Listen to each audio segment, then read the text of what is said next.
하나님께 소망을 두라라는 제목으로 말씀을 드리기를 원합니다. 아마 이 이야기는 전에 약간 말씀 언급을 드렸던 내용인 것 같은데, 이제 그림을 잠깐 보여주실래요? 교회 오빠라는 그 영화의 내용입니다. 그 내용인데 이게 2019년에 개봉됐고요. 다큐멘터리 기독교 영화로서는 10만이라는 관객을 동원할 정도로 굉장히 많은 사람들이 관심을 가졌던 영화입니다. 어떤 내용이냐면, 저분이 이제 이관희 집사님인데, 아내가 첫 아이를 출산해요. 대부분 그걸 경험하시겠지만, 첫 아이를 낳았을 때 그 기쁨. 와, 저도 이렇게, 내가 아빠가 되다니.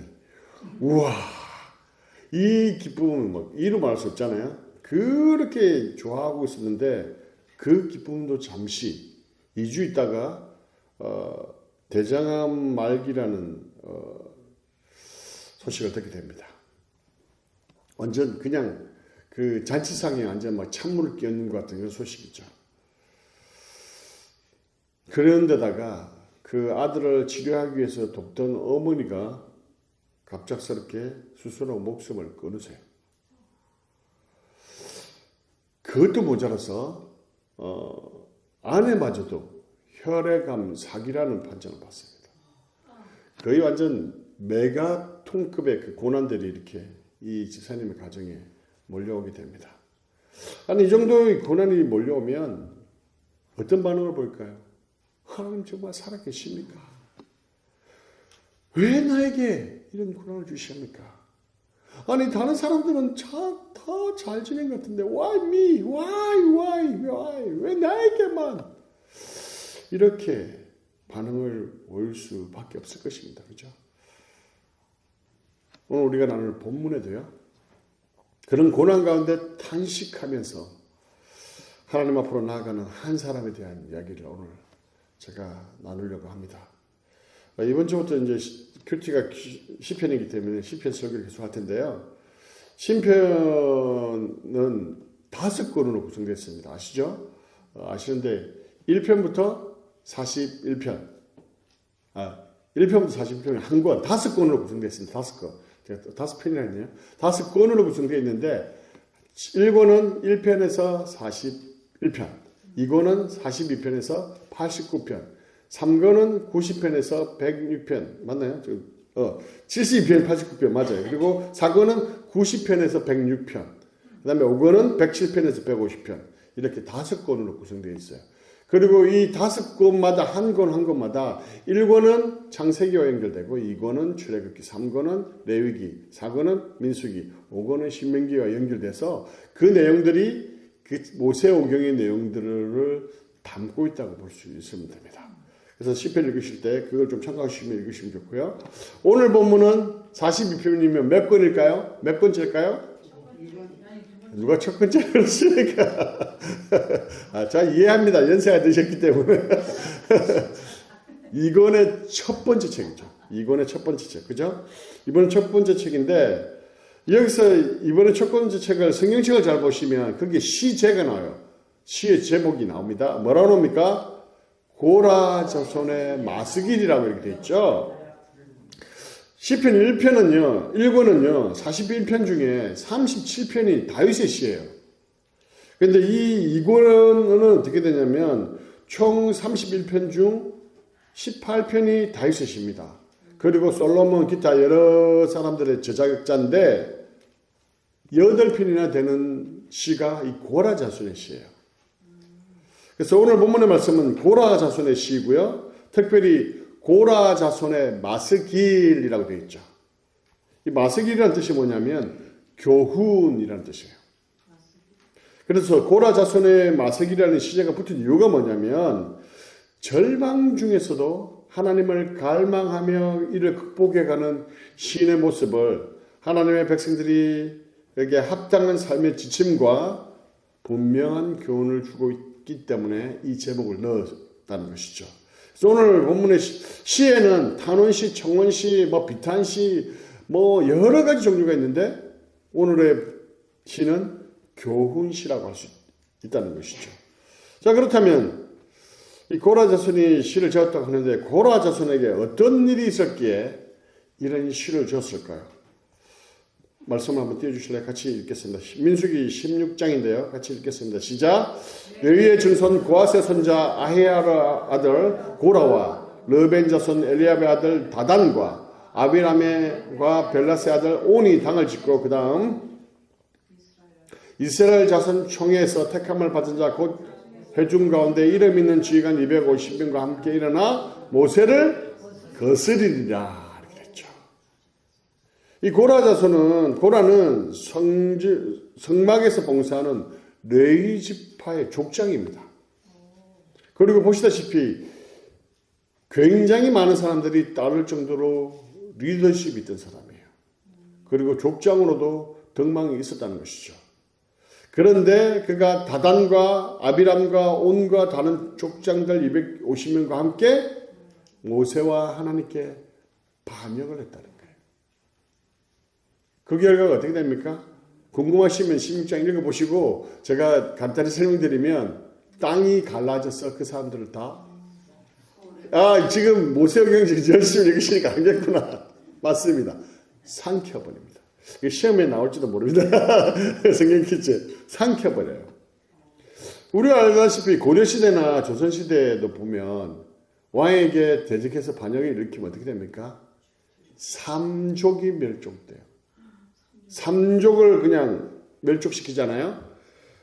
그런데 고라 자손들은 죽지 않고 살았습니다. 왜냐하면 성경에 보면 아버지의 죄가 아들의 죄로 넘어가지 못하게 했거든요. 그렇기 때문에 자기의 죄는 자기 죄로 벌을 받아야 되기 때문에 퍼니시먼트를 받아야 되기 때문에 아들의 자손에게 연결이 안 됐습니다. 그렇지만 그들의 삶은 그냥 죽는 것보다 더 힘든 삶을 살게 됐겠죠. 반역을 일으킨 그 집안에 대한 엄청난 고난과 수모가 있지 않았을까요? 그죠? 평생 반역자의 자손으로 살아야 되었을 것입니다. 그 고라 자손이 지은 이 시가 오늘의 본문인데요. 시편 1편을 한번 읽어보겠습니다. 그 마음으로 한번 읽어보세요. 같이 읽겠습니다. 시작. 하나님이여 사슴이 시름을 찾기에 갈급함같이 내 영혼이 주를 찾기에 갈급하니이다. 어떻습니까? 시인의 그 절박함, 매우 고통스러운 상황 속에 처해 있는 그 느낌이 들지 않습니까? 그래서 그것을 비유를 사슴에 대고 자기의 그 영적인 갈급함을 표현하고 있거든요. 제가 예전에도 이 사슴에 대해서 설명해 드렸습니다. 제가 사슴 진짜 이쁜 줄 알았는데 사슴이 한 성격 하더라고요. 왜 그러냐면 사슴이 열이 많아요. 그래서 이 물을 자주 먹음으로써 이 열을 식혀줘야 돼요. 팔레스타인의 경우 이렇습니다. 강수량이 굉장히 적어요. 그래서 우기가 되면 비가 한꺼번에 집중적으로 내렸다가 그 다음에 건기가 되면 극심한 기갈이 임합니다. 그래서 우리가 창세기 배웠을 때도 아브라함이 그 가나안 땅에 들어갔을 때 극심한 가뭄들이 많이 생기잖아요. 그런 것처럼 이런 가뭄이 생기면 사슴이 물을 찾기 위해서 헐떡헐떡 이러면서 쫓아다닌다는 거예요. 그 갈증이 너무나 깊으니까 그 물이 있는 곳에는 사슴만 오는 것이 아니라 사자도 오고 악어도 오고 막 각종 맹수들이 다 오거든요. 사슴이 알까요 모를까요? 알죠. 알아도 너무 갈급하고 너무 갈증이 있으니까 그걸 먹으러 내려간다는 것이죠. 시인이 자신의 그 갈급함을 이 사슴에 비유하면서 얼마나 자기가 갈급한지를 보여주고 있다는 것이죠. 그 갈급한 심령으로 이 시인은 하나님을 찾고 있다는 거예요. 2절 한번 볼까요? 2절 같이 읽겠습니다. 시작. 내 영혼이 하나님 곧 살아계시는 하나님을 갈망하나니 내가 어느 때에 나가서 하나님의 얼굴을 배울꼬가. 여기서 보면 특별히 살아계신 하나님, living God 이라는 표현을 쓰고 있거든요. 이 말은 뭘까요? 하나님이 마치 계시지 않는 것 같다는 거예요. 그 시인의 현실의 상황은 하나님이 계시지 않는 것 같다는, 하나님의 부재를 느끼는 그런 시인의 상황이라는 것이죠. 고라 자손들은 하나님을 반역한 자손이기 때문에 아마 죄책감 속에서라도 하나님 이제는 우리와 함께하지 않으실 거야, 그 절망이 있지 않았을까요? 또 여기서 보면 하나님의 얼굴을 배울까 하는데, 이 뵙는다는 의미는요, 하나님이 계시니까 성전에 나가서 예비한다 이런 의미가 있어요. 그런데 이러한 반역의 자손이기 때문에 하나님께 나가서 얼굴을 배우며 예배하기가 쉽지 않다고 그 마음을, 심경을 토로하고 있다는 것입니다. 이어서 3절 한번 볼까요? 같이 읽겠습니다. 시작. 사람들이 종일 내게 하는 말이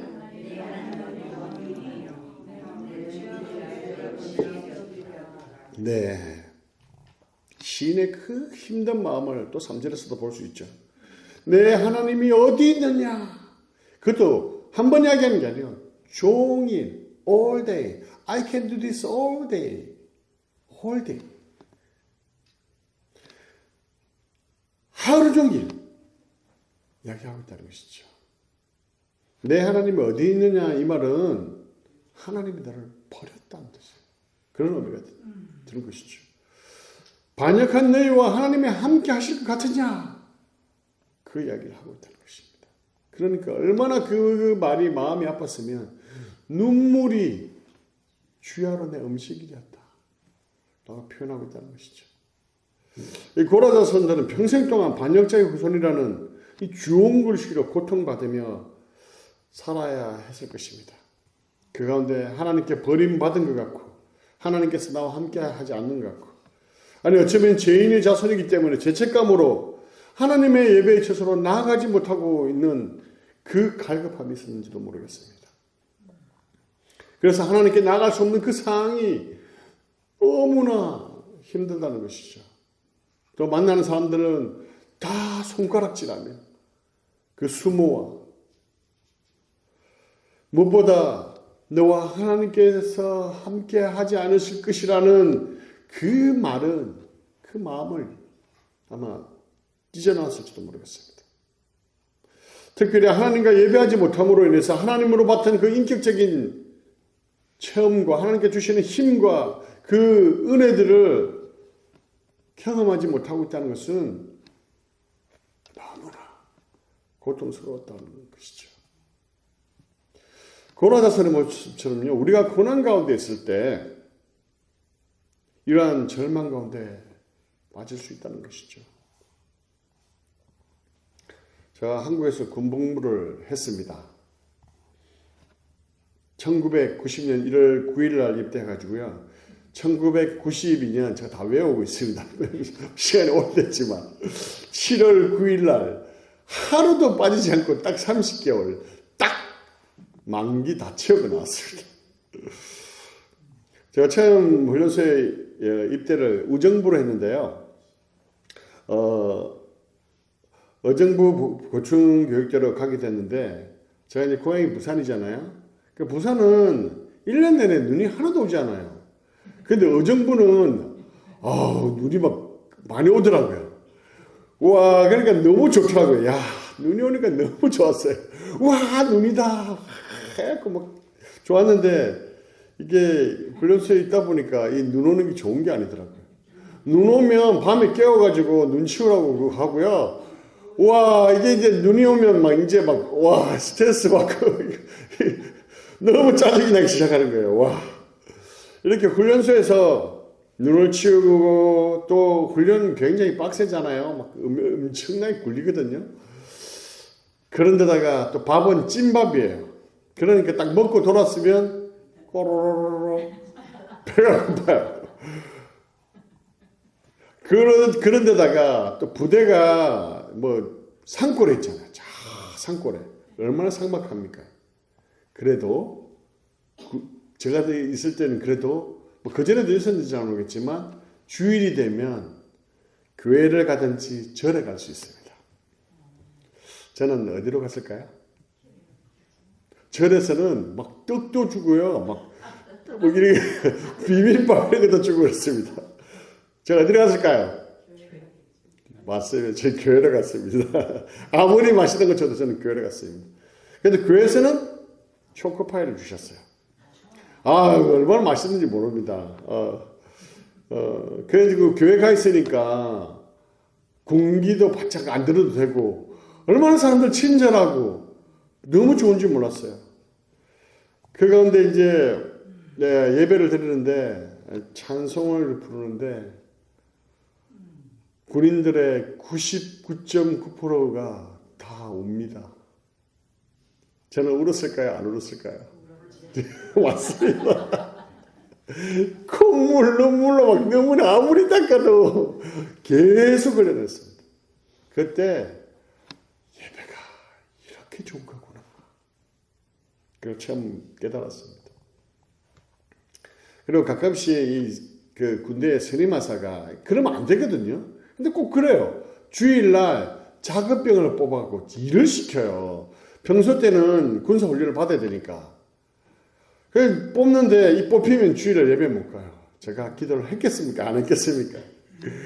엄청 토요일 밤에 기도했습니다. 주님 제발 작업병으로 뽑히지 않게 해주십시오. 근데 뽑혔어요. 몇 번.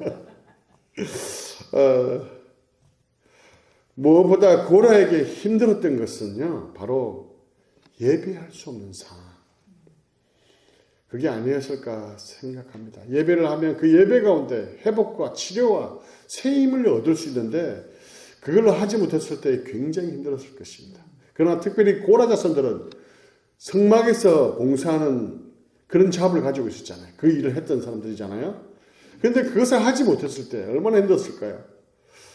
성막의 봉사자로서 그 하나님께 나아가서 섬길 수 없었을 때 그 고통은 굉장히 힘들었을 것입니다. 사진의 말씀 한번 볼까요? 같이 읽겠습니다. 시작. 내가 전에 성인을 지키는 무리와 도행하여 기쁨과 감사의 소리를 내며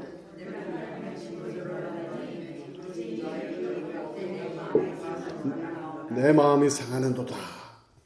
사전에 보시는 것처럼 전에는 다른 사람을 이끌고 예배로 인도했는데 이제는 자신조차도 예배에 나갈 수 없는 그 형편 속에 마음의 탄식과 절망이 터져 나오는 것을 볼 수 있습니다. 그래서 우리가 어떤 이유로든 예배할 수 있음에 감사해야 할 것입니다. 아멘입니까? 우리가 코로나 지나가서 알잖아요. 코로나 때 얼마나 예배 드리고 싶어도 드릴 수 없었던 그 상황을 아시잖아요. 제가 전에 섬기던 교회에서 교육부서를 제가 맡았거든요. 그때 교사 선생님, 여자 교사분이 한 분 계셨어요. 둘째 아이를 이제 뵈셨는데 거의 9개월, 8개월째 출산을 앞두고 죽었어요. 아이가. 그런데 그거로 끝이 아니라 그 병 때문인지 이분도 투병하게 됐어요. 그것도 전혀 알 수 없는 병으로. 아이도 어떻게 죽었는지 알 수 없습니다. 이제 그 투병 중에 어느 날 머리도 하나도 없고 눈썹도 하나도 없고 그러니까 두건을 쓰고 그 다음에 그거로 인해서 몸에 복수가 차갖고 몸이 퉁퉁 부었어요. 굉장히 날씬하고 이뻤거든요. 그 여교사 선생님이. 그런데 이 병을 앓으니까 막 퉁퉁 부어가지고 그걸 붕대를 칭칭 감고 오셨어요. 제가 위로하며 기도를 해드리긴 했는데 그 예배에 참석한 후에 얼마 후에 돌아가셨어요. 그걸 보면서 제가 이런 생각이 됐습니다. 죽기 전에 얼마나 예배에 대한 갈망이 컸으면 여자의 그런 변경된 모습이잖아요. 막 퉁퉁 부어가지고 그 흉한 모습을 끌고라도 와서 얼마나 하나님 앞에 예배하기를 원했을까. 그걸 보면서 나는 정말 예배에 대한 갈망이 있는가 이렇게 돌아보게 되었습니다. 우리가 건강한 육체 가운데 있을 때 하나님 전에 나와서 예배할 수 있는 거 감사해야 할 것입니다. 특별히 또 우리 연인들이 다 드셨으니까 이제 하나님께서 언제 부르실지 모르잖아요. 언제 이렇게 함께 예배 드릴 수 있을지 몰라요. 그죠? 아플 때만 아니라 건강할 때도 하나님에 대한 그 예배의 갈망이 우리에게 있어야 할 것입니다. 9절을 한번 볼까요? 9절 보겠습니다. 같이 읽겠습니다. 시작. 내 반석이신 하나님께 말하기를 어찌하여 나를 잊으셨나이까? 내가 어찌하여 원수의 압제로 말미암아 슬프게 다니니까 하리로다. 10절 한번 더 볼까요? 시작. 내 뼈를 찌르는 칼같이 내 대적이 나를 비방하여 늘 내게 말하기를 내 하나님이 어디 있느냐 하는도다. 보시면 시인은 계속해서 하나님을 찾고 갈망하며 일어나려고 몸부림치고 있습니다. 그러나 그때 대적 원수가 일어나서 공격하기 시작합니다. 그 공격이 얼마나 심한지 눈물이 마를 날이 없다고 얘기합니다. 그죠? 그리고 너무 슬프고 힘들어서 쓰러지기 일보 직전에 이 강력한 펀치가 날아온 것이죠. 원수들의 비방이 말입니다. 그 비방은 뼈를 찌르는 것 같아서 죽고 싶을 정도의 고통이라고 얘기하고 있습니다. 이것도 마찬가지로 잠시가 아니고 all the day long 되죠. 하루 종일 정말 모든 것을 포기하고 싶을 정도의 그 고통이었을 것입니다. 우리가 가끔씩 뉴스에 보면 많은 연예인들이 목숨을 스스로 끊는 것들을 보잖아요. 그 뒤에 뭐가 있습니까? 악플이잖아요. 악플. 말로 인한 공격은요, 너무나 고통스럽습니다. 너무나 힘듭니다. 가뜩이나 하나님으로부터 버림받은 것 같고 하나님께서 함께하지 않는 것 같은 그런 상황이 있는데 내 하나님이 어디 있느냐? 하나님들 버렸어 라고 이야기했을 때 그 말은 우리의 그 마음을, 몸을 칼로 후게 파는 것 같은 그런 고통일 것입니다. 이것은 얼마나 듣기 힘든 그 비방인지 모른다는 것이죠. 이러한 상황 가운데, 이러한 환경 가운데 중요한 것은 시인이 어떻게 하고 있냐는 것이죠. 6절을 한번 읽어보겠습니다. 시작.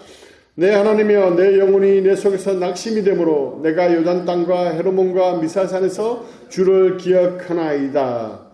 여기서 이러한 낙심의 상황과 절망의 상황과 많은 어려운 상황 속에 비방의 상황 속에 무엇을 했다고요? 기억했다고요. 주를 기억했다라고 얘기합니다. 무엇을 기억했냐면 주를 기억했다는 것이죠. 여기서 나오는 요단 땅과 헤르몬과 미사산은요, 이스라엘의 전체를 의미하는 말입니다. 그래서 이것은 이스라엘 가운데 하나님께서 전체적으로 베풀어 주신 하나님의 은혜를 기억한다는 것이죠. 그리고 그 속에서 예배했던 그 하나님을 기억한다는 것이죠. 신앙생활 가운데 어떤 누구나 다 이 고난과 고통의 상을 찾아올 수 있는데 그것을 극복할 수 있는 방법은 바로 하나님의 은혜를 기억하는 것이라는 것이죠. 11절 말씀 같이 읽도록 하겠습니다. 시작. 내 영혼아 내가 어찌하여 낙심하며 어찌하여 내 속에 불안해하는가? 너는 하나님께 소망을 두라. 나는 그가 나타나 도우심으로 말미암아 내 하나님을 여전히 찬송하리로다. 이렇게 하나님의 은혜를 기억하면서 상황은 낙심되고 불안하고 절망한 상황이지만 그런 그 상황이 결코 매몰되거나 또한 포기하거나 절망하거나 좌절하지 않고 어떻게 하고 있습니까? 하나님께 소망을 두겠다라고 말씀하고 있다는 것이죠.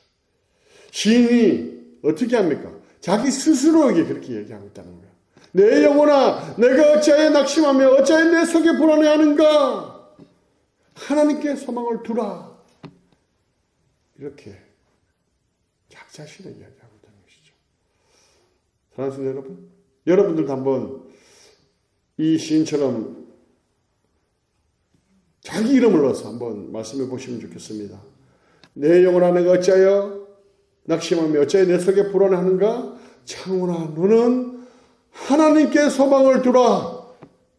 자, 여러분의 이름을 넣어서 같이 한번 해볼까요? 시작. 내 영혼아 내가 어찌하여 낙심하며 어찌하여 내 속에서 불안해하는가? 창훈아 너는 하나님께 소망을 두라. 아니 딴 건 안 하셔도 돼요. 그것까지만 하시면 돼요. 홍경석 목사님 왜 안 하시는 것 같아요? 제가 대신해 드릴까요? 자기 스스로에게 자신에게 선언을 했다는 것이죠. 오늘 살아가는 가운데 하나님께서 떠나신 것 같은 상황, 하나님께서 계시지 않는 것 같은 상황, 하나님의 도움을 전혀 느낄 수 없는 그러한 상황, 마치 하나님께서 나를 버리신 것 같은 그 절망과 좌절과 그런 소망이 없는 상황에서도 하나님께 소망이 있음을 믿고 하나님께 소망을 두라고 말씀하고 있다는 것입니다. 이것이 바로 우리의 믿음의 고백이고 신앙의 고백이라는 것이죠. 왜냐하면 모든 소망이 하나님께 있기 때문에 그렇습니다. 그래서 하나님을 찾습니다. 하나님의 얼굴을 갈망합니다. 하나님을 기억합니다. 그래서 이러한 하나님에 대한 갈망을 멈출 수 없다는 거죠. 왜요? 소망이 하나님께 있기 때문에 그렇습니다. 우리의 소망이 바로 하나님이시기 때문에 그렇습니다. 그리고 그런 분에게 우리가 소망을 줬을 때 그분이 나타나서 우리를 도우실 것이기 때문에 그렇다는 것이죠. 아멘.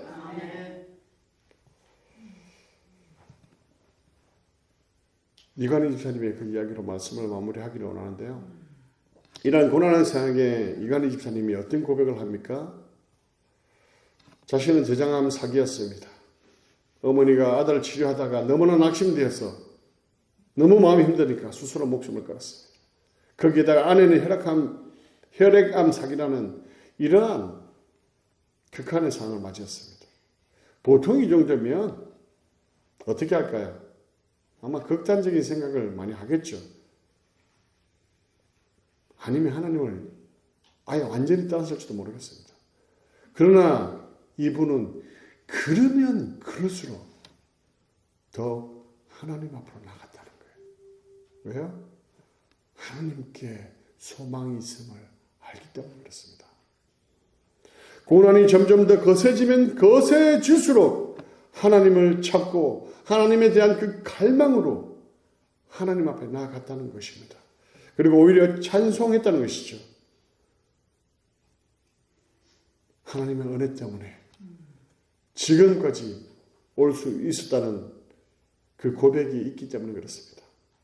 이분이 그런 이야기를 해요. 손해 계산서에 대해서 이야기를 하거든요. 자신의 인생은 빚 마이너스로 망했다. 파산이야, 절망이야. 이렇게 하나님을 원망하는 것으로 끝낸 것이 아니라요. 하나님께서 베풀어 주신 큰 은혜가 손해계산서로 봤을 때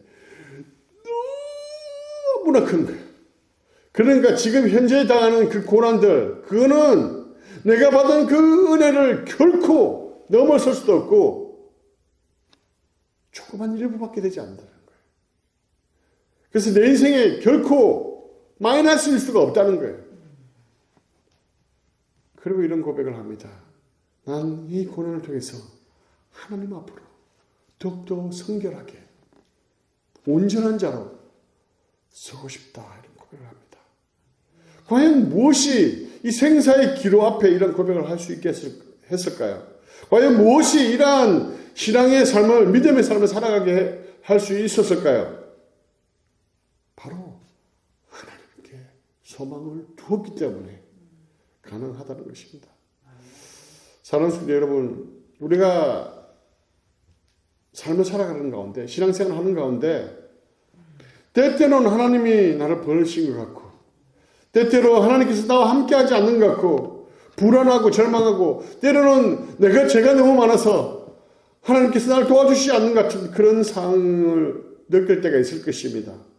그럼에도 불구하고 하나님께 소망을 두십시오.